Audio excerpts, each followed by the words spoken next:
નમસ્કાર મિત્રો, અમારી ચેનલ પર તમારું હાર્દિક સ્વાગત છે। આજે અમે તમારા માટે એક એવી હૃદયદ્રાવક અને વાસ્તવિકતાને ઉજાગર કરતી કહાની લઈને આવ્યા છીએ જે સાંભળીને તમારી આંખોમાં ચોક્કસથી આંસુ આવી જશે। આ કહાની છે કાજલની, જે કેનેડાના કાતિલ શિયાળામાં એક તરફ માતૃત્વને જન્મ આપવાની તૈયારી કરી રહી છે અને બીજી તરફ ડોલરની લાલચમાં અંધ થયેલા પોતાના જ પરિવારના અત્યાચારનો સામનો કરી રહી છે। રૂઢિચુસ્તતા અને પૈસાની લાલચ એક મજબૂર સ્ત્રીને કઈ હદે પીડા આપી શકે છે તે આ કહાનીમાં બતાવવામાં આવ્યું છે। કહાનીની શરૂઆત કરીએ તે પહેલા જો તમે અમારી ચેનલ પર નવા છો તો અત્યારે જ ચેનલને સબસ્ક્રાઇબ કરી લો અને બેલ આઇકન દબાવવાનું ભૂલતા નહીં। આ હૃદયસ્પર્શી વિડીયોને લાઇક કરો અને તમારા મિત્રો તેમજ પરિવાર સાથે વધુમાં વધુ શેર કરો। તો ચાલો મિત્રો, અંત સુધી જોડાયેલા રહેજો અને સાંભળીએ આજની આ દર્દનાક છતાં પ્રેરણાદાયક સત્ય ઘટના। કેનેડાના ટોરન્ટો શહેરમાં ડિસેમ્બર મહિનાનો કાતિલ શિયાળો પોતાની આત્યંતિક ચરમસીમા પર પહોંચી ગયો હતો। બહારનું તાપમાન -20 ડિગ્રી સુધી ગગડી ગયું હતું। આકાશમાંથી સતત રૂની પૂણી જેવો સફેદ બરફ વરસી રહ્યો હતો, જેણે આખા શહેરના રસ્તાઓ, ઘેરોના ઘરો, છાપરા અને વૃક્ષોની ડાળીઓને એક મૃતપાય સફેદ ચાદરથી ઢાંકી દીધા હતા। કાચની બારી પર જામી ગયેલા બરફના થરની આરપાર શૂન્ય મનસ્ક નજરે જોઈ રહેલી કાજલની આંખોમાં બહારના હવામાન કરતાં પણ વધારે થીજવી દેતી ઠંડક અને નિરાશા વ્યાપેલી હતી। ઘડિયાળનો કાંટો ટીક ટીક કરી રહ્યો હતો, પરંતુ કાજલના જીવનમાં સમય જાણે કોઈ કઠોર મજાક બનીને થંભી ગયો હતો। કાજલની ગર્ભાવસ્થાનો 8મો મહિનો ચાલી રહ્યો હતો। આ એ સમય હોય છે જ્યારે એક સ્ત્રીને સૌથી વધુ પ્રેમ, હૂંફ અને આરામની જરૂર હોય છે, પરંતુ કાજલનું શરીર સાવ લેવાઈ ગયું હતું। તેના પગમાં એટલો બધો સોજો આવી ગયો હતો કે તેના જૂના ચંપલ કે મોજા પણ હવે પગમાં આવતા નહોતા। સતત ઊભા રહેવાને કારણે કમરનો દુખાવો જાણે કોઈ ધારદાર છરીની જેમ ભોંકાતો રહેતો। થોડા ડગલા ચાલવામાં પણ તેનો શ્વાસ ભૂલી જતો અને હૃદયના ધબકારા અનિયમિત થઈ જતા હતા। ગઈકાલે જ રૂટીન ચેકઅપ દરમિયાન ડોક્ટર લિસાએ કાજલનો મેડિકલ રિપોર્ટ જોઈને અત્યંત ગંભીર અને કડક સ્વરમાં ચેતવણી આપી હતી। ડોક્ટર લિસાના એ શબ્દો હજુ પણ કાજલના કાનમાં પડઘાઈ રહ્યા હતા। કાજલ, તમારું બ્લડ પ્રેશર ખૂબ જ અસ્થિર છે। તમારા ગર્ભાશય પર અસહ્ય દબાણ આવી રહ્યું છે। બાળકના વિકાસ અને તમારા પોતાના જીવને ગંભીર જોખમ છે। એક ગાયનેકોલોજિસ્ટ તરીકે હું તમને કડક શબ્દોમાં સંપૂર્ણ બેડ રેસ્ટની સલાહ આપું છું। હવે જો તમે 1 કલાક પણ કોઈ શારીરિક શ્રમ કર્યો અથવા ભારે વજન ઊંચક્યું તો પ્રીમેચ્યોર ડિલિવરી, આંતરિક સ્ત્રાવ કે તેનાથી પણ ખરાબ પરિણામ આવી શકે છે। તમારે તમારી નોકરી તાત્કાલિક છોડવી પડશે। કાજલે બારી પરથી પોતાનું માથું હટાવ્યું અને અત્યંત વહાલથી પોતાના મોટા થયેલા પેટ પર હાથ ફેરવ્યો। અંદર રહેલા જીવે હળવી હલચલ કરી, જાણે તે અંધકારમાંથી પોતાની માતાને સાંત્વના આપી રહ્યો હોય। એક માતા તરીકે કાજલનું હૃદય પોતાના બાળકની સુરક્ષા માટે તડપી રહ્યું હતું, પણ એ માતૃત્વની પવિત્ર અનુભૂતિ પર અચાનક રસોડામાંથી આવતા એક કઠોર અવાજે હથોડો માર્યો। આખો દિવસ બારીએ ઊભા રહીને બરફ જોવાથી ઘરમાં ડોલરનો વરસાદની જેમ નથી વરસવાના। કાજલ, શિફ્ટનો સમય થવા આવ્યો છે, જમવાનું પેક કરી લેજે। કવિતાબેનનો કર્કશ અને તીણો અવાજ આખા ઘરમાં ગુંજી ઉઠ્યો। કવિતાબેન, કાજલના સાસુ, કેનેડા આવ્યાને 5 વર્ષ થઈ ગયા હતા, પણ તેમની માનસિકતા હજુ પણ રૂપિયા અને ડોલરના ગુણાકારમાં જ અટવાયેલી હતી। કવિતાબેન માટે કેનેડાનું જીવન માત્ર ને માત્ર પૈસા કમાવાનું એક મશીન હતું। તેમની આંખો પર ડોલરની એવી જાડી પટ્ટી બાંધેલી હતી કે તેમને પોતાની સગી વહુની શારીરિક પીડા કે ગર્ભમાં રહેલા પોતાના જ વંશજની કોઈ પરવા નહોતી। તેમના મતે પૈસા વિના આ દેશમાં જીવવું નકામું હતું। કાજલ કમર પર હાથ ટેકવીને ધીમા પીડાદાયક પગલે રસોડા પાસે આવી। તેના ચહેરા પર થાક અને લાચારી સ્પષ્ટ દેખાતા હતા। તેણે અત્યંત નબળા અવાજે કહ્યું, મમ્મીજી, મને આજે સવારથી જ કમરમાં અને પેટના નીચલા ભાગમાં બહુ દુખાવો છે। મારું શરીર તૂટે છે। કાલે ડોક્ટર લિસાએ પણ કામ પર જવાની ચોખ્ખી ના પાડી છે અને સંપૂર્ણ આરામ કરવાનું કહ્યું છે। મને બહુ ચક્કર આવે છે। જો આજે વેર હાઉસ જઈશ તો શું આભ તૂટી પડશે? કવિતાબેને હાથમાં રહેલું સ્ટીલનું વાસણ જોરથી પ્લેટફોર્મ પર પછાડતા કાજલની વાત કાપી નાખી। આ ડોક્ટરોનું શું છે? એ તો પૈસા પડાવવા અને ડરાવવા 1000 જાતના નાટક બતાવે। આજના જમાનાની છોકરીઓને તો બસ જરાક કંઈ થાય એટલે પલંગ તોડવા છે અને પંપાળવું છે. અમારા જમાનામાં તો અમે 9મા મહિના સુધી ભર બપોરે તડકામાં ખેતરમાં કામ કરતા હતા, છતાં અમને કે અમારા છોકરાઓને કોઈ તકલીફ નહોતી થઈ. અને તું એક વેરહાઉસમાં ઢીંગલા પેક કરવામાં તારો જીવ જાય છે.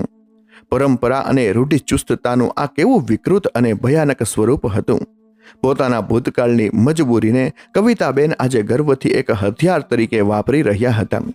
તેઓ આગળ બોલ્યા, તને ખબર છે કલાકના $20 મળે છે? તું આજે રજા પાડીશ તો દિવસના સીધા $200 નુકસાન થશે. ભારતના રૂપિયામાં ગણતરી કર, ખબર પડે. આવતા મહિને ઘરનો હપ્તો ભરવાનો છે. તારા આરામ કરવાથી બેંકવાળા હપ્તો માફ નહીં કરી દે. કાજલની આંખોમાં આંસુ ધસી આવ્યા. તેણે ભીની અને આસ્થાભરી નજરે ડ્રોઈંગ રૂમના સોફા પર બેઠેલા પોતાના પતિ દીપક તરફ જોયું. દીપક એવો દીકરો હતો જે પોતાની માતા સામે ક્યારે એક શબ્દ બોલવાની કે પત્નીનો પક્ષ લેવાની હિંમત કરી શકતો નહોતો. તે કાનમાં ઇયરફોન ભરાવીને મોબાઈલની સ્ક્રીન પર કોઈ વિડીયો જોવાનો ડોળ કરી રહ્યો હતો. તેને પૂરેપૂરી ખબર હતી કે રસોડામાં શું ચાલી રહ્યું છે, તેની પત્ની કઈ પીડામાંથી પસાર થઈ રહી છે, પણ તેણે પોતાની જાતને સાવ અલિપ્ત કરી લીધી હતી. કાજલ સમજી ગઈ કે આ ઘરમાં તેનો કોઈ જ આધાર નથી. પતિ માત્ર નામનો હતો. હકીકતમાં તે પોતાની માતાની જો હુકુમી નીચે દબાયેલો એક નિર્માલ્ય કઠપૂતળી માત્ર હતો.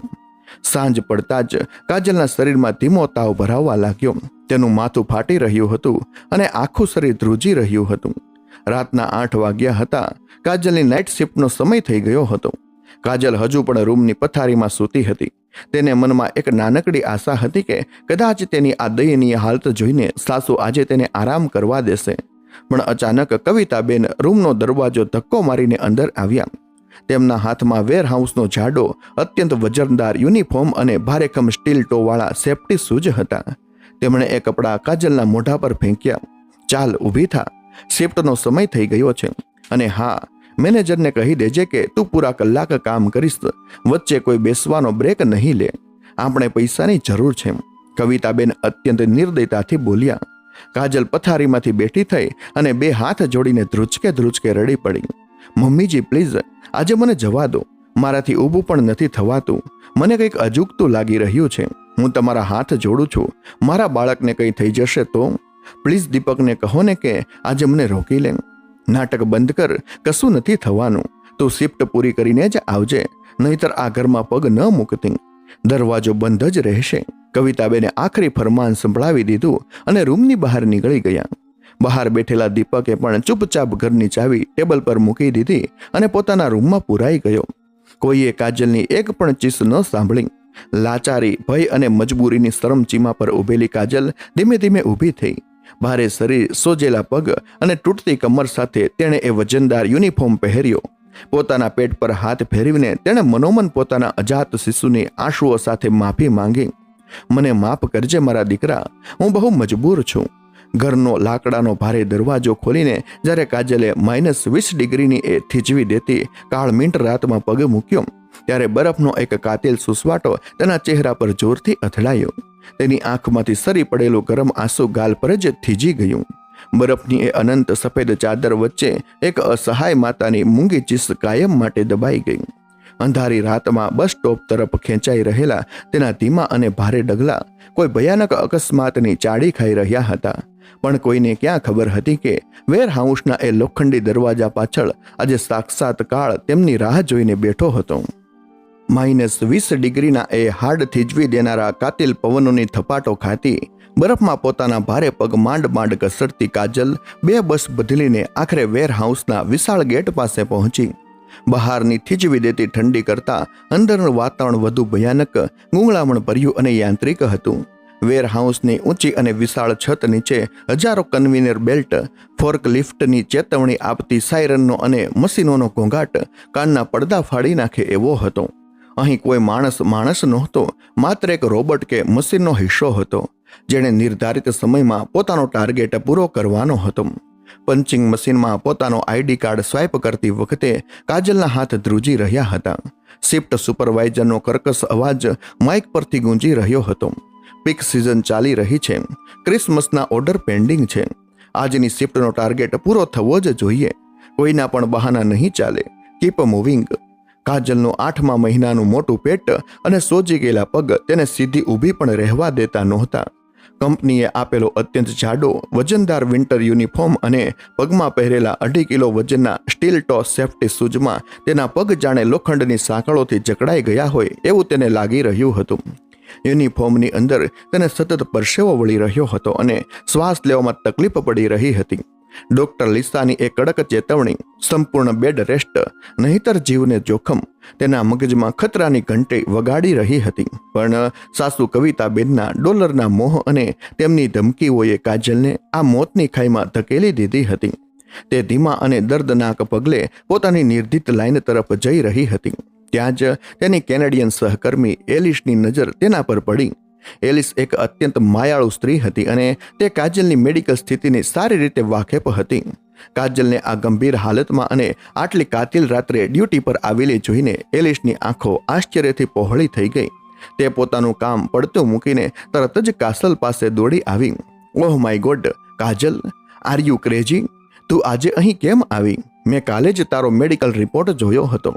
ડોક્ટરે તને સખત આરામ કરવાનું કહ્યું છે ને? તારો ચહેરો જો સાવ ફિક્કો અને કાગળ જેવો સફેદ પડી ગયો છે. તું બીમાર છે કાજલ, તારે ઘરે જવું જોઈએ.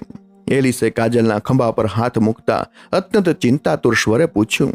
કાજલે એક નબળું અને લાચાર સ્મિત આપવાનો નિષ્ફળ પ્રયાસ કરતા બેની આંખે કહ્યું, જો હું આજે શિફ્ટ પર ન આવું તો મારી સાસુ મને ઘરમાં નહીં ઘૂસવા દે. એલિસ, મારું અહીં આવવું મારી પસંદગી નથી, મારી મજબૂરી છે. જો મારો પગાર કપાશે તો મારા ઘરમાં કલેશ થશે. એલિસને કાજલની હાલત પર ખૂબ દયા આવી ગઈ. કેનેડા જેવા વિકસિત દેશમાં પણ કોઈ સ્ત્રી પોતાના જ ઘરમાં આટલી હદે ગુલામ હોઈ શકે અને તેના પર આવો માનસિક અત્યાચાર થઈ શકે તે વાત એલિસના ગળે ઉતરતી નહોતી. તેણે કાજલનો હાથ પકડીને આશ્વાસન આપ્યું અને નક્કી કર્યું કે તે સુપરવાઇઝરની નજર ચૂકવીને કાજલના ભાગના મોટા અને ભારે બોક્સ પોતે ઉઠાવશે, જેથી કાજલને ઓછી મહેનત કરવી પડે. શરૂઆતના 2 કલાક એલિસની મદદથી થોડી રાહત સાથે નીકળી ગયા. એલિસ સતત પોતાની લાઈન પરથી દોડીને કાજલની લાઈન પર આવતી અને ભારે વજન જાતે ઉઠાવીને કાજલનું કામ સાચવી રહી હતી. પરંતુ કમનસીબે સુપરવાઇઝરની શિકારી નજર આ ગોઠવણ પર પડી ગઈ. કોર્પોરેટ જગતમાં માનવતા કરતાં પ્રોડક્શનની કિંમત વધારે હતી. તેણે તરત જ એલિસને પાસે બોલાવીને સખત ઠપકો આપ્યો અને બંનેને વેરહાઉસના એકદમ અલગ અલગ છેડે હેવી ડ્યુટી લાઇન પર કામ પર ગોઠવી દીધા. હવે કાજલ સાવ એકલી પડી ગઈ હતી. એલિસ લાચારીથી દૂરથી કાજલને જોઈ રહી હતી, પણ તે પોતાની જગ્યા છોડી શકે તેમ નહોતી. રાતના 2 વાગી ચૂક્યા હતા. શિફ્ટનો સૌથી થકવી નાખનારો સમય. કાજલની સામે કન્વેયર બેલ્ટ પરથી સતત આવતા ભારે કાર્ડબોર્ડ બોક્સનો થપ્પો થઈ રહ્યો હતો. દરેક બોક્સનું વજન 15 થી 20 કિલો જેટલું હતું. સુપરવાઇઝરની નજર સતત કાજલની લાઈન પર મંડાયેલી હતી. કાજલ જ્યારે પણ બોક્સ ઉઠાવવા માટે કમરમાંથી નીચે વળતી ત્યારે તેના પેડુના ભાગ પર અને ગર્ભાશય પર અસહ્ય દબાણ આવતું. કમરના નીચેના ભાગમાં થતો દુખાવો હવે તેની સહનશક્તિની તમામ હદો પાર કરી રહ્યો હતો. ગર્ભમાં રહેલું બાળક અંદર સતત અત્યંત ઝડપથી હલચલ કરી રહ્યું હતું, જાણે તે અંદર ગુંગળાઈ રહ્યું હોય અને લાતો મારીને પોતાની માતાને રોકાઈ જવા માટે, આ મજૂરી બંધ કરવા માટે આજીજી કરી રહ્યું હોય. એક માતા તરીકે કાજલનું હૈયું કકળી ઉઠતું હતું. તેનું મન ચીસો પાડીને કહેતું હતું કે બસ હવે બહુ થયું, બધું છોડી દે. પણ બીજી જ પળ તેના કાનમાં કવિતાબેનના એક કઠોર તીક્ષ્ણ શબ્દો અથડાતા. કલાકના $20 છે, રજા પાડીશ તો દરવાજો નહીં ખુલે. આ નિર્દય શબ્દો અને એક બેઘર થવાનો ડર તેને પોતાના જ બાળકના જીવ સાથે જુગાર રમવા મજબૂર કરી રહ્યા હતા. સમય વીતવાની સાથે કાજલનું શરીર હવે સંપૂર્ણપણે સાથ છોડી રહ્યું હતું. આંખોમાંથી નીકળતા બેબસીના આંસુ અને માથા પરથી વહેતો ઠંડો પરસેવો એક સાથે તેના ગાલ પર વહી રહ્યા હતા. શિફ્ટ પૂરી થવામાં હજુ પણ 4 કલાકો બાકી હતા. અચાનક કન્વેયર બેલ્ટ પર એક મોટું, કદાવર અને દેખાવમાં જ અત્યંત ભારેખમ લાગતું બોક્સ આવ્યું. તેના પર હેવી મેટલ પાર્ટ્સનું લેબલ લાગેલું હતું. તેની અંદર લોખંડના મોટા સ્પેર પાર્ટ હતા, જેનું વજન સામાન્ય બોક્સ કરતાં ઘણું વધારે હતું. બોક્સ બેલ્ટના છેડે આવીને અટકી ગયું. પાછળ બીજા બોક્સ ભેગા થવા લાગ્યા. સુપરવાઇઝર દૂરથી ગુસ્સામાં બૂમ પાડી રહ્યો હતો. હે, what are you doing? Line clear કર જલ્દી. કાજલે પોતાની ધ્રુજતી આંખો બંધ કરી ઊંડો ધ્રુજતો શ્વાસ લીધો. તેણે પોતાની બધી જ બચેલી તાકાત ભેગી કરી કમરમાંથી નીચે તરફ ઝૂકીને તેણે પોતાના બંને દુખતા હાથ એ મોટા લોખંડી બોક્સ ફરતે વીંટાળ્યા. પગની એડીઓ પર વજન આપીને દાંત ભીસીને તેણે શ્વાસ રોક્યો અને બોક્સને છાતી સુધી ઊંચકવાનો પ્રયાસ કર્યો. બોક્સ હવામાં અડધે સુધી આવ્યું, પણ એ જ ક્ષણે તેના પેટના નીચલા ભાગમાં એક અત્યંત ભયંકર ધારદાર અને ગરમ વીજળીના ઝટકા જેવો દુખાવો ઉપડ્યો. જાણે શરીરની અંદરથી કોઈ મોટી નસ ફાટી ગઈ હોય કે કંઈક બહુ મોટું તૂટી ગયું હોય એવો ભયાનક અહેસાસ તેને થયો. આ દુખાવો એટલો અસહ્ય અને તીવ્ર હતો કે કાજલની આંખો સામે એકદમ અંધારા છવાઈ ગયા. તેના મગજે કામ કરવાનું બંધ કરી દીધું અને બોક્સ પરથી તેના હાથની પકડ સાવ ઢીલી પડી ગઈ. એક અત્યંત દર્દનાક, કાળજું કંપાવી દે એવી ચીસ કાજલના સુકાયેલા ગળામાંથી ફાટી નીકળી. ધડામ કરતા એક મોટા અવાજ સાથે એ વજનદાર લોખંડી બોક્સ તેના હાથમાંથી છૂટીને જમીન પર પટકાયું. મશીનોના એ કાન ફાડી નાખતા ઘોંઘાટ અને સાયરનોના અવાજ વચ્ચે પણ કાજલની આ અંતિમ ચીસ આખા વેરહાઉસના વાતાવરણને ચીરી ગઈ. લોખંડી બોક્સ જમીન પર પટકાયાના એ ભયાનક અવાજ સાથે જ કાજલના ગોઠણ પણ વેરહાઉસની કાળી પથ્થર જેવી અત્યંત ઠંડી સિમેન્ટની જમીન પર નિર્જીવ થઈને ઢળી પડ્યા. તેના આખા શરીરમાંથી જાણે કોઈએ શક્તિ ખેંચી લીધી હતી. પેટના નીચલા ભાગમાં ઉપડેલો એ અસહ્ય દુખાવો એટલો બધો ભયાનક હતો કે કાજલથી સરખો શ્વાસ પણ લેવાતો નહોતો. તેનું મોં ખુલ્લું રહી ગયું હતું, પણ અવાજ બહાર નહોતો આવી રહ્યો. તે પોતાના બંને હાથ પેટ પર જોરથી દબાવીને જમીન પર આડી પડી ગઈ. વેરહાઉસની ઊંચી છત પર લાગેલી સફેદ તેજસ્વી લાઇટો તેની આંખોમાં ખૂંચી રહી હતી, પણ ખરી ભયાનકતાની તો હજુ શરૂઆત થઈ રહી હતી. થોડી જ ક્ષણોમાં જમીન પર કણસતી કાજલને પોતાના સેફ્ટી પેન્ટ અને જાડા યુનિફોર્મમાંથી એક ગરમ પ્રવાહી વહેતું અનુભવાયું. એ થીજવી દેતી ઠંડીમાં પણ આ પ્રવાહીની ગરમાશ સ્પષ્ટ વર્તાતી હતી. તેણે ગભરામણ સાથે પોતાના ધ્રુજતા હાથે પેટની નીચે તરફ સ્પર્શ કર્યો અને જ્યારે પોતાનો હાથ આંખો સામે જોયો ત્યારે તેના શ્વાસ થંભી ગયા. તેના હાથની આંગળીઓ ઘાટા લાલ લોહીથી લથપથ હતી. સિમેન્ટની સફેદ રાખોડી જમીન પર લોહીની એક નાની ધાર વહેવા લાગી હતી અને ધીમે ધીમે એક ખાબોચિયાનું રૂપ લઈ રહી હતી. લોહી? ના ના, મારું બાળક! કાજલના મોઢામાંથી એક અત્યંત કરુણ સબડકો નીકળી ગયો. તે 8 મહિનાથી પોતાના ગર્ભમાં જે જીવને પોતાના લોહીથી ઉછેરી રહી હતી, જેની એક એક હલચલ પર તે પોતાના ભવિષ્યના સપના વણતી હતી, એ બાળક આજે લોહીના ડાઘ સાથે તેના શરીરની બહાર નીકળવા માટે તરફડી રહ્યું હતું. આસપાસના કન્વેનર બેલ્ટ પર કામ કરતા અન્ય કામદારો મશીનની જેમ માત્ર પોતાનું કામ કરી રહ્યા હતા. કેનેડાના આ પ્રોડક્શન કલ્ચરમાં અને મશીનોના કાન ફાડી નાખે એવા ઘોંઘાટમાં કોઈને કાજલને ચીસ સંભળાઈ નહોતી અને કોઈ પાસે બીજા તરફ જોવાનો પણ સમય નહોતો. કાજલે પોતાના ખિસ્સામાંથી ધ્રુજતા અને લોહીવાળા હાથે મોબાઈલ ફોન બહાર કાઢ્યો. સ્ક્રીન પર લોહીના લાલ ડાઘ પડી ગયા હતા. આ અસહ્ય પીડા અને કાળજાળ ડરમાં પણ એક વહુ તરીકે, એક સ્ત્રી તરીકે તેને મનમાં આશા હતી કે કદાચ આ પરિસ્થિતિ જાણીને તેની સાસુમાં રહેલી માતૃત્વની ભાવના જાગી ઉઠશે. કદાચ તેઓ દીપકને કાર લઈને તરત મોકલશે. તેણે સ્પીડ ડાયલ પર કવિતાબેનનો નંબર જોડ્યો. સામે છેડેથી બીજી જ રીંગે કવિતાબેને ફોન ઉપાડ્યો. હજુ માંડ 2-2.5 કલાક થયા છે, કેમ ફોન કર્યો અત્યારે? વળી પાછી કઈ મગજમારી ઊભી કરી તે? કવિતાબેનનો અત્યંત રૂક્ષ અને કંટાળાજનક અવાજ સામેથી સંભળાયો. મમ્મીજી, મમ્મીજી, મને બચાવી લો. કાજલનો અવાજ ગળામાં જ ડૂમો બનીને અટકાતો હતો. તે અત્યંત દર્દથી કણસી રહી હતી. મમ્મીજી, પ્લીઝ, મને સખત બ્લીડિંગ થઈ રહ્યું છે. બહુ લોહી વહી રહ્યું છે. મારા પેટમાં ભયંકર દુખાવો ઉપડ્યો છે. હું જમીન પર પડી ગઈ છું અને મારાથી ઊભું પણ નથી થવાતું. પ્લીઝ દીપકને મોકલો. મને જલ્દી હોસ્પિટલ લઈ જાઓ. મારું બાળક મરી જશે મમ્મીજી, મારું બાળક. કાજલની આ આજીજી તેની આંખોમાંથી વહેતા ગરમ અશ્રુઓ અને ગળામાંથી નીકળતી એ મરણચીસ કોઈ પણ પાષાણ હૃદયની માણસને પણ પીગળાવી દેવા માટે કાફી હતી. પણ કવિતાબેનની આંખો પર તો માત્ર પૈસા, ડોલર અને પોતાના ભૂતકાળના રૂઢિચુસ્ત અહંકારનો અંધાપો છવાયેલો હતો. કવિતાબેનના અવાજમાં દયાનો એક નાનો છાંટો પણ નહોતો. તેઓ અત્યંત ક્રૂરતા અને ગુસ્સાથી સામેથી ત્રાડુક્યા. નાટક બંધ કર કાજલ. તારા આવા કામચોરીના નખરા હું વર્ષોથી જોઉં છું. થોડું લોહી નીકળે એમાં કઈ હોસ્પિટલ દોડી જવાનું ન હોય. પેલું બાથરૂમમાં જઈને ટિશ્યુ પેપરથી લૂછી નાખ અને છાની માની પોતાની લાઈન પર કામ કરવા ઊભી થા. જો તું શિફ્ટ અડધી છોડીને ઘરે આવીને તો તારો આજનો અડધો પગાર કપાશે એ ભૂલતી નહીં. અને યાદ રાખજે, ઘરે આવીશ તો દરવાજો નહીં ખુલે. શિફ્ટ પૂરી કરીને પૂરા પૈસા કમાઈને જ આવજે, સમજી? પણ મમ્મીજી, હું મરી જઈશ. મારો જીવ, મારું લોહી નથી રોકાતું. કાજલ જમીન પર માથું પછાડતા કરગરી રહી હતી. હું કહું છું ને, કંઈ નથી થવાનું. અમારે પણ છોકરા થયા છે. અમે કઈ હોસ્પિટલના લાખોના બિલ અને ખાટલા નથી તોડ્યા. આ દેશમાં એમ્બ્યુલન્સ બોલાવવાનો ખર્ચો પણ તને ખબર જ છે ને. ચૂપચાપ ફોન મૂક અને કામ કર. કવિતાબેને કાજલનું એક ડૂસકું પણ સાંભળ્યા વિના અત્યંત નિર્દયતાથી ખટાક દઈને ફોન કાપી નાખ્યો. સાસુના આ શબ્દો કાજલના કાનમાં વીછીના ડંખની જેમ વાગ્યા. તેણે અવિશ્વાસથી પોતાના ફોન સામે જોયું. કવિતાબેને તેની આજીજીને, તેના વહેતા લોહીને એક ફાલતુ નાટક ગણાવી દીધું હતું. પોતાના વંશને, પોતાના જ પૌત્ર કે પૌત્રીને બચાવવા કરતા તેમને શિફ્ટના $200 વધારે વહાલા હતા. કાજલનો આખરી આશાનો તંતુ પણ તૂટી ગયો.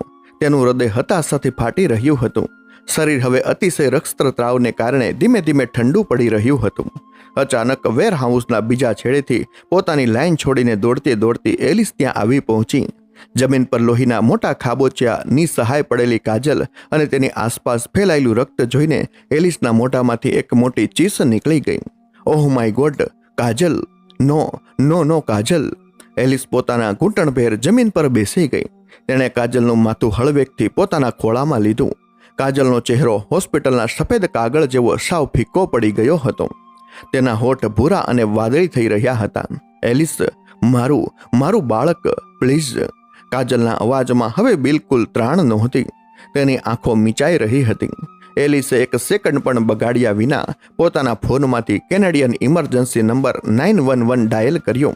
હેલો, પ્લીઝ એમ્બ્યુલન્સ, જલ્દી મોકલો. Amazon warehouse number 4. અહીં એક ગર્ભવતી મહિલા છે. 8મો મહિનો છે અને તેણીને સખત રક્તસ્રાવ થઈ રહ્યો છે. તે બેભાન થઈ રહી છે. Please Hari up.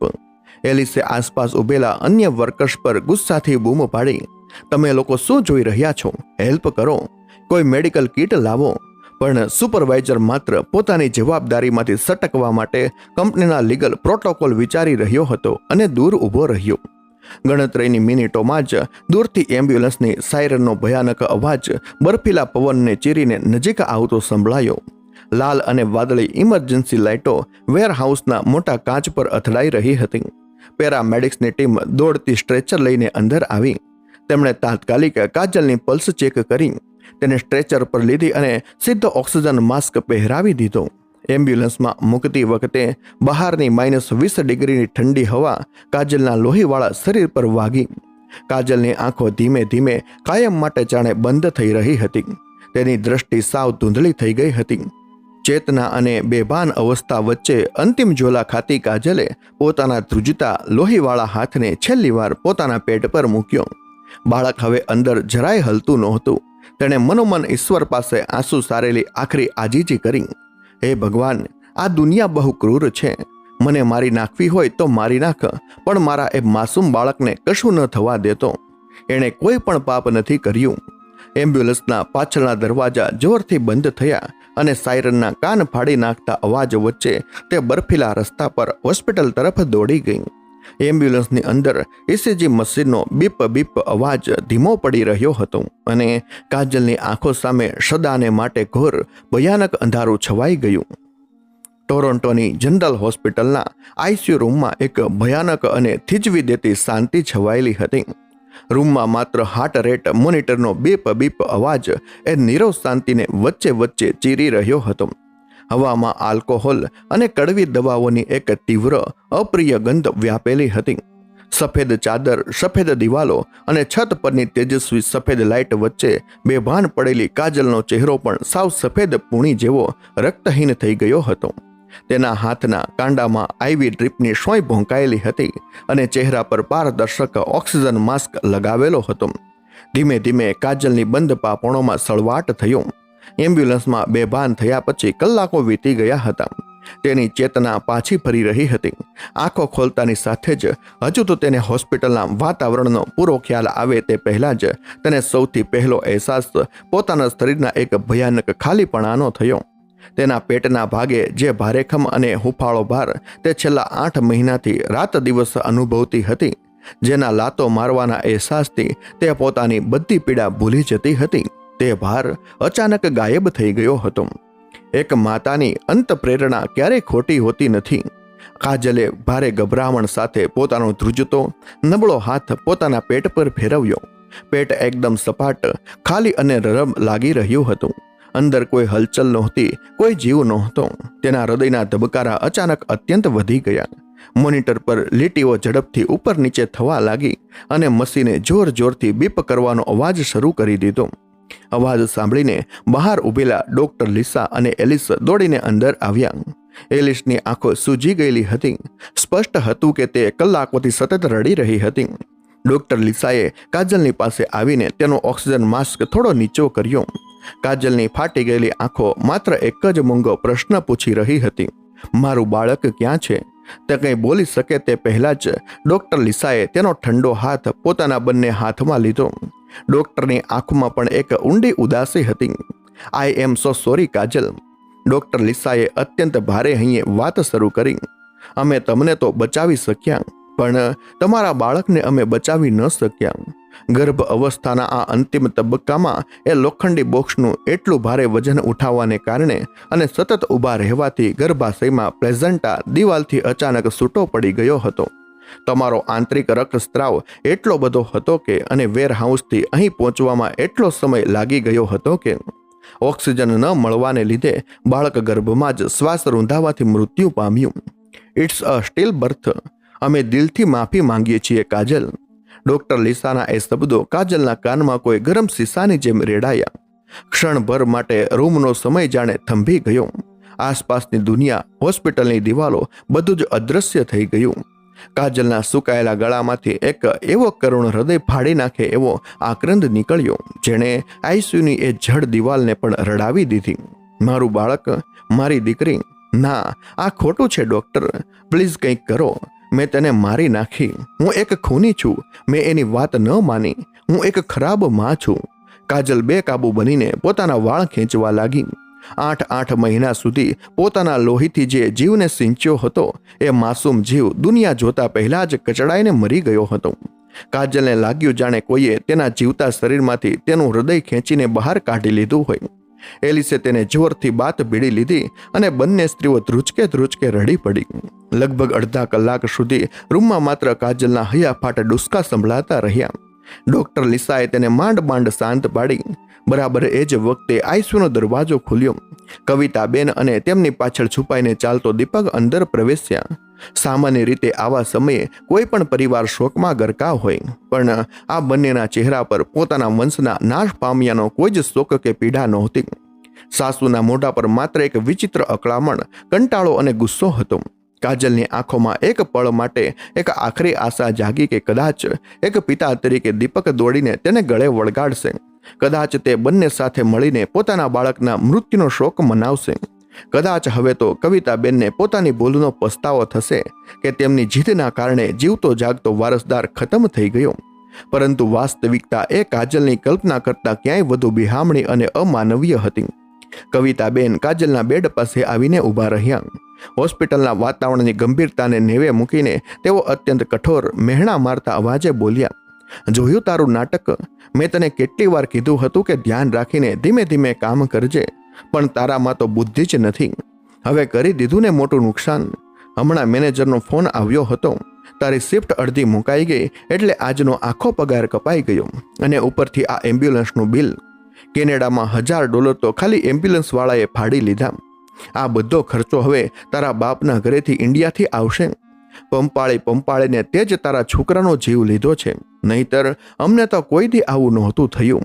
એક માતા જેણે હજુ થોડી ક્ષણો પહેલા જ પોતાનું સર્વસ્વ ગુમાવ્યું હતું, તેની સામે ઊભા રહીને આ સ્ત્રી $, કપાયેલા પગાર અને હોસ્પિટલના બિલનો હિસાબ માંડી રહી હતી. કાજલે આઘાત સાથે નજર ફેરવીને પોતાના પતિ દીપક સામે જોયું. દીપક, આપણું બાળક, આપણું લોહી. કાજલનો અવાજ કાંપી રહ્યો હતો. તે પોતાના પતિ પાસે થોડી હૂંફ માંગી રહી હતી. દીપકે નજર નીચી કરી લીધી. તે પોતાની માતા સામે એક શબ્દ પણ બોલવાની હિંમત કરી શકતો નહોતો. પત્નીના પેટમાં પોતાનું જ લોહી મરી ગયું હતું, છતાં તે એક કાયરની જેમ ત્યાં મૌન ઊભો હતો. તેણે સાવ ધીમા અને નિર્માલ્ય અવાજે માત્ર એટલું જ કહ્યું, મમ્મી, સાચું તો કહે છે કાજલ, તારે થોડું સાચવીને કામ કરવું જોઈતું હતું.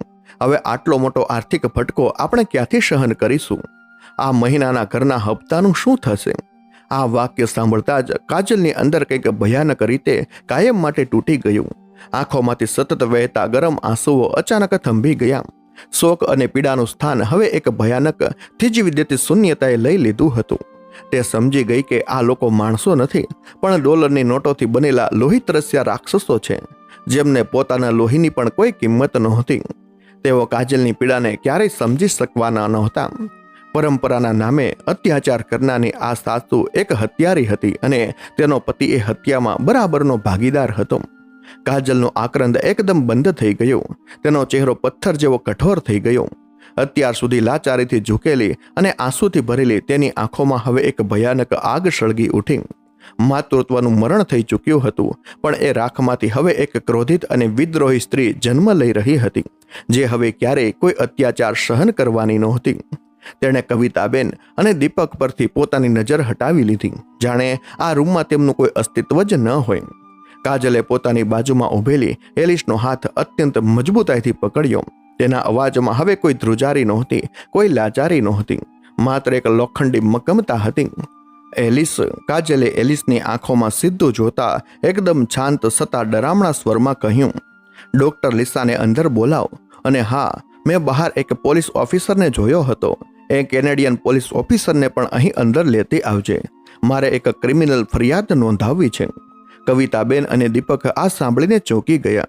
આઈસીયુના એ શાંત વાતાવરણમાં હવે એક એવા મોટા તોફાનની શરૂઆત થઈ ચૂકી હતી, જે આ અત્યાચારી પરિવારના પાયા હચમચાવી નાખવાનું હતું. આઈસીયુના એ સફેદ અને શાંત ઓરડામાં હવે વાતાવરણ અત્યંત તંગ અને ભારે થઈ ગયું હતું. કાજલના અવાજમાં આવેલી એ અચાનક ભયાનક મક્કમતા જોઈને કવિતાબેન અને દીપક બંને સાવ ડઘાઈ ગયા હતા. જે કાજલ આજ સુધી તેમની નજરમાં નજર મિલાવીને વાત કરવાની હિંમત નહોતી કરતી, જેના પર અત્યાચાર કરવો, મહેણા મારવા અને મજૂરી કરાવવી એ કવિતાબેન પોતાનો જન્મસિદ્ધ અધિકાર સમજતા હતા, તે ગાય જેવી વહુ આજે એકદમ ઘાયલ સિંહણ બની ગઈ હતી. થોડી જ મિનિટોમાં આઈસીયુનો દરવાજો ફરીથી ખુલ્યો.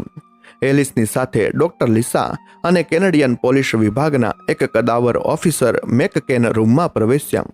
ઓફિસર મેકકેને અંદર આવતાની સાથે જ પોતાની ટોપી ઉતારી અને અત્યંત ગંભીરતાથી રૂમમાં હાજર લોકો સામે જોયું. હોસ્પિટલમાંથી 911 પર ગંભીર મેડિકલ નેગ્લિજન્સ અને એબ્યુઝનો કોલ આવ્યો હતો. કાજલે પોતાની ધ્રુજતી પણ લોખંડી મક્કમતાવાળી આંગળી કવિતાબેન તરફ ચીંધી અને અત્યંત સ્પષ્ટ કઠોર અવાજમાં કહ્યું, ઓફિસર, આ એ સ્ત્રી છે જેણે મારા અજાત બાળકની નિર્દયતાથી હત્યા કરી છે. મારી મેડિકલ કન્ડિશન જાણવા છતાં તેમણે મને ધમકી આપીને મજૂરી કરવા ધકેલી. હું ઈચ્છું છું કે તમે એમની સામે કાયદેસરની ક્રિમિનલ કાર્યવાહી કરો. આ સાંભળતા જ દીપકના પગ નીચેથી જમીન સરકી ગઈ. તેનો પરસેવો છૂટી ગયો. તે ગભરાઈને ઓફિસર મેકકેન સામે હાથ જોડવા લાગ્યો. નો સર, પ્લીઝ, મિસઅન્ડરસ્ટેન્ડિંગ છે. આ અમારા ઘરનો અત્યંત અંગત મામલો છે. મારી પત્ની હમણાં પોતાના બાળકના મૃત્યુના માનસિક આઘાતમાંથી પસાર થઈ રહી છે, એટલે ભાન ભૂલીને આવું બોલે છે. It's a family matter. Please, તમે જઈ શકો છો. Family matter? આબરૂ? કઈ આબરૂ બચાવવા માંગે છે તું દીપક? કાજલનો અવાજ આખા રૂમમાં કોઈ પડઘાની જેમ ગુંજી ઉઠ્યો. જે આબરૂ ડોલરના બંડલ નીચે મારા માસૂમ બાળકની લાશ બનીને દબાઈ ગઈ, એ આબરૂ? તું એક પતિ તરીકે, એક પિતા તરીકે અને એક માણસ તરીકે સાવ નિષ્ફળ ગયો છે દીપક. તારી એ ના મર્દાનગી અને કાયરતાએ આજે મને અને મારા બાળકને ખતમ કરી નાખ્યા. હવે આ દુનિયામાં મારું કોઈ ઘર નથી અને કોઈ આબરૂ પણ નથી બચી. કાજલે ઓફિસર મેકકેન સામે જોઈને પોતાની આપવીતી જણાવવાનું શરૂ કર્યું. આંખોમાંથી આંસુ વહી રહ્યા હતા, પણ અવાજમાં કોઈ કંપન નહોતું. તેણે ડોક્ટર લિસાના મેડિકલ રિપોર્ટનો હવાલો આપ્યો, જેમાં સ્પષ્ટ અક્ષરે સંપૂર્ણ બેડ રેસ્ટ લખેલું હતું. તેણે વિગતે જણાવ્યું કે કઈ રીતે કવિતાબેને તેને -20 ડિગ્રી ઠંડીમાં ઘરમાંથી કાઢી મૂકવાની અને પગાર કાપી લેવાની ધમકી આપીને બીમાર હાલતમાં જબરદસ્તી વેરહાઉસમાં શારીરિક મજૂરી કરવા ધકેલી દીધી હતી. તેણે એ ભયાનક રાતનું હૃદયદ્રાવક વર્ણન કર્યું જ્યારે તે લોહીલુહાણ હાલતમાં જમીન પર કણસતી પડી હતી અને ફોન પર કરગરીને મદદ માંગવા છતાં કવિતાબેને તેને નાટક ગણાવીને શિફ્ટ પૂરી કરવાનો આદેશ આપ્યો હતો. એલિસે પણ ઓફિસર સમક્ષ પોતાની જુબાની નોંધાવી. સર, હું સાક્ષી છું. મેં મારી નજરે જોયું છે કે આ પ્રેગ્નન્સી દરમિયાન કાજલ પર કેટલો અત્યાચાર થયો છે. ગઈકાલે રાત્રે જ્યારે કાજલ દર્દથી તરફડતી હતી અને તેને રક્તસ્રાવ થયો હતો ત્યારે મેં ફોન પર તેની સાસુનો અવાજ સાંભળ્યો હતો જે તેને મેડિકલ મદદ આપવાનો શાપ ઇનકાર કરી રહ્યા હતા. એ ફોન કટ થયા પછી જ કાજલ બેભાન થઈ ગઈ હતી. ડોક્ટર લિસાએ પણ પોલીસ સમક્ષ પોતાની પ્રોફેશનલ સ્પષ્ટતા કરી દીધી કે ઓફિસર, મેડિકલ સાયન્સ મુજબ આ કોઈ સામાન્ય નેચરલ મિસકેરેજ નહોતું. આ અત્યંત ભારે શારીરિક શ્રમ, અસહ્ય માનસિક તણાવ અને ડોક્ટરની સ્પષ્ટ સલાહની ક્રૂર અવગણનાનું સીધું પરિણામ છે, જેનાથી બાળકની ગર્ભમાં જ હત્યા થઈ છે. આ બધું સાંભળીને ઓફિસર મેકકેનનો ચહેરો ગુસ્સાથી લાલ થઈ ગયો. કેનેડા જેવા દેશમાં જ્યાં માનવ અધિકાર અને મહિલા સુરક્ષાને સર્વોચ્ચ પ્રાધાન્ય આપવામાં આવે છે, ત્યાં આવી ગુલામી અને રૂઢિચુસ્ત અત્યાચાર ક્યારે સાંખી લેવાય તેમ નહોતો. મેકકેને કવિતાબેન તરફ ફરીને અત્યંત કડક અને સત્તાવાર અવાજમાં કહ્યું, મેડમ, તમે કેનેડાના કાયદાનો ગંભીર ભંગ કર્યો છે. એક ગર્ભવતી અને મેડિકલી અનફિટ મહિલાને આશ્રય છીનવી લેવાની ધમકી આપીને બળજબરીથી મજૂરી કરાવી, તેના અને તેના બાળકના જીવને જોખમમાં મૂકવો એ ડોમેસ્ટિક એબ્યુઝના ક્રિમિનલ ગુના હેઠળ હું અત્યારે જ તમારી ધરપકડ કરું છું. ધરપકડ? અરે, હું તો એની સાસુ છું. એ મારી વહુ છે. મેં શું ગુનો કર્યો? અમારા ઇન્ડિયામાં તો પરંપરા છે, અમે ધારીએ એમ વહુને રાખી શકીએ. અમે પણ ખેતરમાં મજૂરીઓ કરી જ છે ને. એમાં તમારો કાયદો ક્યાંથી વચ્ચે આવ્યો? કવિતાબેનનો એ રૂઢિચુસ્ત અહંકાર અને અજ્ઞાનતા હજુ પણ તૂટ્યા નહોતા. તેઓ પોલીસ સામે બૂમાબૂમ કરવા લાગ્યા. આ કેનેડા છે મેડમ, અહીં તમારા એ અત્યાચારી અને અમાનવીય નિયમો નહીં ચાલે. તમને શાંત રહેવાનો અધિકાર છે. એમ કહીને ઓફિસર મેકકેને પોતાના બેલ્ટમાંથી ધાતુની હાથકડી કાઢી અને કવિતાબેનના હાથ પાછળ ખેંચીને હાથકડી પહેરાવી દીધી. હાથકડીનો એક ખટક અવાજ કાજલના કાનમાં વર્ષોની મૂંગી ગુલામીમાંથી મળેલી મુક્તિના કોઈ મધુર સંગીત જેવો લાગ્યો. કવિતાબેન બૂમો પાડતા રહ્યા, ગાળો ભાંડતા રહ્યા, પણ પોલીસે તેમની કોઈ સહેશરમ રાખ્યા વિના તેમને પકડીને આઈસીયુની બહાર કાઢ્યા. દીપક રડમસ ચહેરે કાજલના બેડ પાસે ગોઠણભેર બેસી ગયો અને બે હાથ જોડીને કરગરવા લાગ્યો. કાજલ, મને માફ કરી દે, મારી ભૂલ થઈ ગઈ. પ્લીઝ મમ્મી સામે ફરિયાદ પાંચી ખેંચી લે અને એમને જેલમાંથી છોડાવી લે. હું તને પ્રોમિસ કરું છું કે હવે આપણે બંને ક્યાંક દૂર અલગ રહીશું. પ્લીઝ કાજલ. કાજલે દીપકના હાથને એક જોરદાર ઝટકો મારીને છોડાવી દીધો. તેની આંખોમાં હવે કોઈ આંસુ નહોતા, માત્ર ભયંકર તિરસ્કાર અને નફરત હતી. જે માણસ પોતાની નજર સામે પોતાની પત્નીને રોજે રોજ મરતી જોતો રહ્યો, જેની કાયરતાએ મારા ફૂલ જેવા બાળકનો ભોગ લીધો, એવા નામર્દ અને કરોડરજ્જુ વગરના માણસ સાથે મારે મારા જીવનની એક ક્ષણ પણ નથી વિતાવી.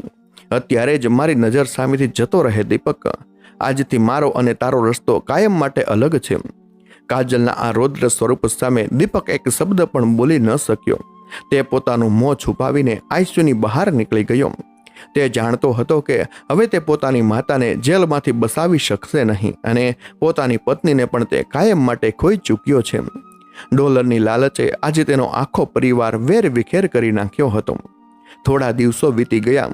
હોસ્પિટલના એ જ રૂમમાં આજે સવારનો હુંફાળો તડકો બારીમાંથી અંદર આવી રહ્યો હતો. કાજલના શારીરિક જખમો હવે ધીમે ધીમે રૂજાઈ રહ્યા હતા, પણ મનના ઘાતો આજીવન તાજા જ રહેવાના હતા. તેના ખોળામાં કેટલાક કાનૂની દસ્તાવેજો પડ્યા હતા. તેની સાચી મિત્ર એલિસ તેની બાજુમાં જ બેઠી હતી, જેણે હોસ્પિટલની તમામ કાર્યવાહીમાં તેનો સાથ આપ્યો હતો. કાજલે પોતાના હાથમાં પેન લીધી અને છૂટાછેડાના કાગળ પર અત્યંત મક્કમતાથી પોતાની સહી કરી દીધી. એક ખૂની અને લાલચુ પરિવાર સાથેનો તેનો સહેલો સંબંધ પણ આજે કાગળ પર કાયમ માટે કપાઈ ગયો હતો. સમાચાર મળ્યા હતા કે કવિતાબેન જેલમાં જ હતા. તેમની જામીન અરજી કોર્ટે નામંજૂર કરી દીધી હતી. દીપક એ વિશાળ શહેરમાં સાવ એકલો અને નોંધારો પડી ગયો હતો. કાજલે હોસ્પિટલની બારીની બહાર નજર કરી.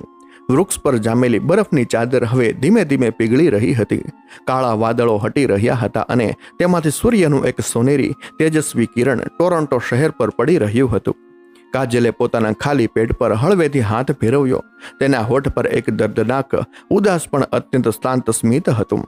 અંદરનું બાળક ભલે આ ક્રૂર દુનિયા છોડી ગયું હતું, પણ જતા જતા તે પોતાની લાચાર માતાને એક નવું, નીડર અને સ્વતંત્ર જીવન આપી ગયું હતું. માતૃત્વ હારી ગયું હતું, પણ એક સ્ત્રી તરીકે કાજલ આજે જીતી ગઈ હતી. પરંપરાના નામે થતા અત્યાચારની ચિત્તા સળગી ચૂકી હતી અને એ રાખમાંથી એક ચિનગારી ઉઠી હતી, જેણે ભવિષ્યના નવા ખુલ્લા આકાશમાં ઉડવા માટે હવે પોતાની પાંખો પ્રસારી દીધી હતી. મિત્રો, કહાનીનો અંત અત્યંત દુઃખદ અને હચમચાવી નાખે એવો હતો. કાજલે પોતાના માસૂમ બાળકને તો ગુમાવ્યું, પરંતુ એ જ આઘાતમાંથી તેને એક અત્યાચારી પરિવાર અને ગુલામી સામે અવાજ ઉઠાવવાની હિંમત પણ મળી. માતૃત્વ હારી ગયું, પણ એક સ્ત્રી જીતી ગઈ. કવિતાબેન જેવા લોકો જેઓ પરંપરાના નામે પોતાની જ વહુઓ પર ક્રૂર અત્યાચાર કરે છે, અને દીપક જેવા પતિ જેઓ પત્નીની પીડા જોઈને પણ કાયરતાથી મૌન રહે છે, તેમના વિશે તમારું શું માનવું છે? કાજલે છેલ્લે જે નિર્ણય લીધો તે વિશે તમારા વિચારો નીચે કોમેન્ટ બોક્સમાં અમને જરૂરથી જણાવો. જો આ કહાનીએ તમારા હૃદયને સ્પર્શ કર્યો હોય અને તમને કાજલનો સંઘર્ષ સાચો લાગ્યો હોય તો આ વિડીયોને લાઈક કરવાનું બિલકુલ ભૂલતા નહીં. સમાજમાં આવી વાસ્તવિકતા પહોંચાડવા માટે આ વિડીયોને તમારા તમામ ગ્રુપમાં શેર કરો. અને હા, આવી જ હૃદયસ્પર્શી અને જિંદગીના સત્યને ઉજાગર કરતી કહાનીઓ સાંભળવા માટે અમારી ચેનલને અત્યારે જ સબસ્ક્રાઇબ કરો. વિડીયોને અંત સુધી જોવા બદલ તમારો ખૂબ ખૂબ આભાર. મળીએ છીએ આવતા વિડીયોમાં એક નવી કહાની સાથે. ત્યાં સુધી તમારું અને તમારા પરિવારનું ધ્યાન રાખજો. જય શ્રી કૃષ્ણ.